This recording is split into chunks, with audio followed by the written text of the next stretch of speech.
Well, the number of COVID-19 related deaths in the last 24 hours has risen again to 431, taking the death toll, the official death toll, to 82,261. There were just over 7,000 reported new cases. More than 150,000 cases are active, with the highest number being in KwaZulu-Natal, and that province having just under 65,000.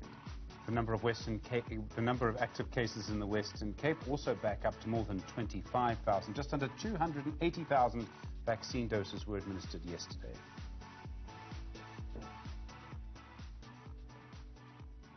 The pharmaceutical company Johnson & Johnson has now stopped its HIV vaccine trial in Africa after finding it had an efficacy rate of just over 25%.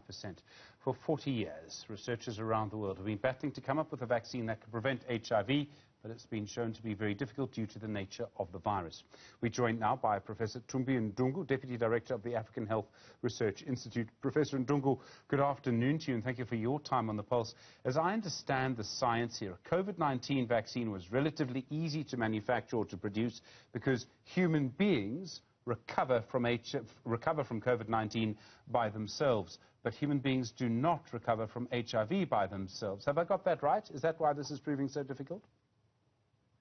Well, thank you very much, Stephen, for having me on the show. That's correct. I think that's one of the reasons that HIV is such a difficult virus to deal with. The fact that once somebody gets infected, the virus has the ability to integrate into your HIV, has the ability to integrate into the human genome, and therefore one does not recover from HIV and has, the virus for the rest of their life.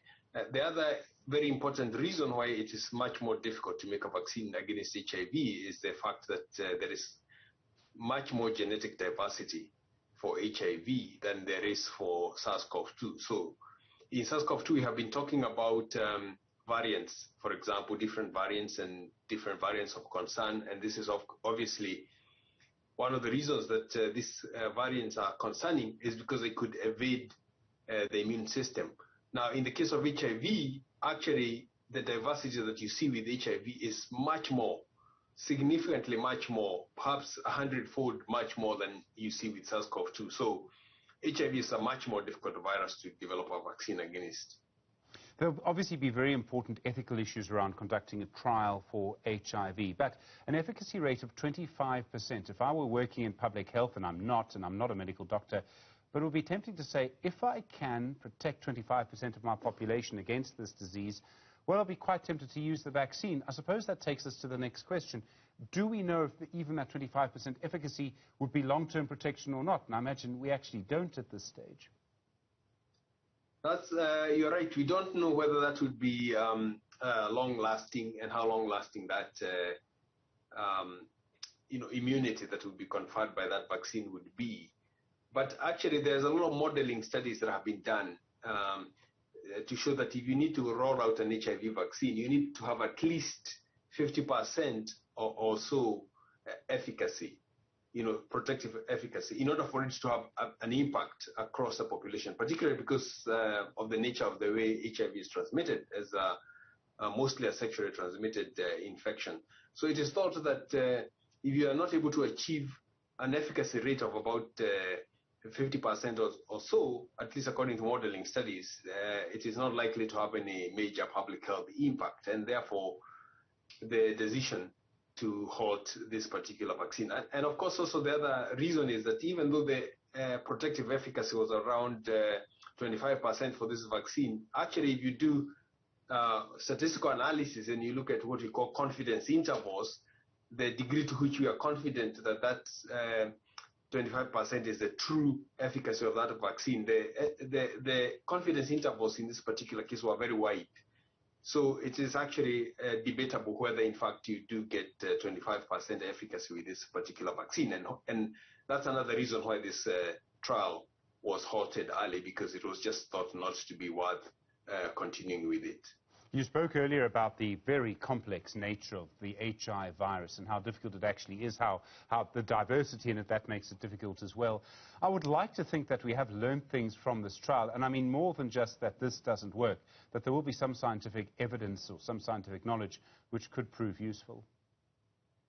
Absolutely, that's correct. And that's, when you talk about the 25% efficacy that was achieved in that trial, that suggests that there is some kind of signal that the vaccine is working. Maybe not to the extent that we would like it to work, but there is some signal there that suggests that it might be working. And so it will be very important to examine the people that got the vaccine and compare them with the people who got a placebo, and try and see what is it that this vaccine could have induced, at least in some subset of the individuals who got the vaccine, that could be different from the people who got the placebo. And that could be very important information in terms of figuring out a way forward, because that's the kind of information that then scientists can build on to see whether you can build something that could work much better than the vaccine that was on trial.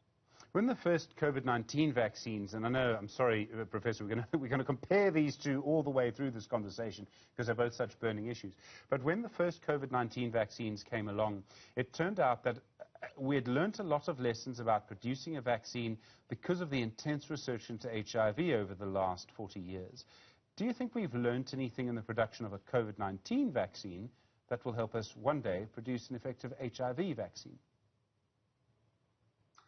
I think that's a distinct possibility. In fact, if you look at this Johnson & Johnson vaccine that has the results that have been just announced that actually failed, the same technology that is now being used for the Johnson & Johnson vaccine for SARS-CoV-2 came from research on HIV vaccines. And it's also interesting to note, actually, that what accelerated some of the newer technologies for vaccine development, like the mRNA vaccine, all of that was mainly spurred by research that was ongoing from HIV vaccine.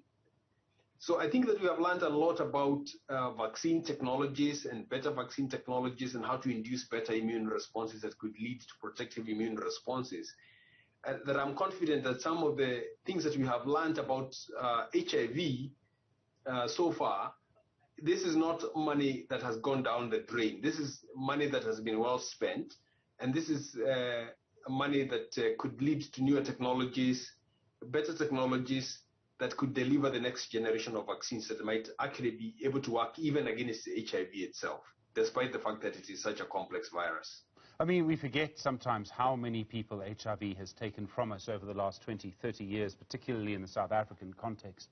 And it can be difficult sometimes to sort of keep an eye on how things change and how quickly. I mean, 15, 20 years ago, let's say 25 years ago, if you were diagnosed with HIV, your life was going to change drastically. If you're diagnosed with it now because of antiretroviral drugs, well, an actuary is going to look at you and is going to charge you exactly the same for life insurance because there's really no difference to your life outcome. The point I'm making is that things can actually move very quickly here.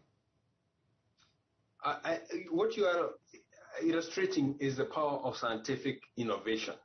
And we cannot forget the fact that even though we don't have a vaccine for HIV, there has been tremendous scientific progress over the last 40 years. HIV, as you rightly mentioned, used to be a death sentence. Once you are diagnosed with HIV, you pretty much waited for the end of life to come. Now we know that you can actually cure and treat HIV. So this speaks to the power of scientific innovation, and what it tells us that we must continue these scientific efforts to develop an HIV vaccine, but also to develop other modalities, because even if we don't eventually ever get an HIV vaccine, we still have people who are living with HIV, so we need an HIV cure. And it is also possible that there are other possibilities of preventing HIV other than a vaccine that might be developed, such as, for example, modulating or changing the microbiome within the reproductive tract, like the vaginal microbiome, to prevent HIV transmission. So all these are possibilities, and it really speaks to the power of scientific innovation that we are where we are with this pandemic. And it gives me hope that even though this particular vaccine has failed, science has not failed, and there is a lot that we can learn going forward that will eventually result in either an HIV vaccine or another effective HIV prevention strategy. Professor Thumbi and Ndung'u, thank you for the time. Do appreciate it. Deputy Director of the African Health Research Institute.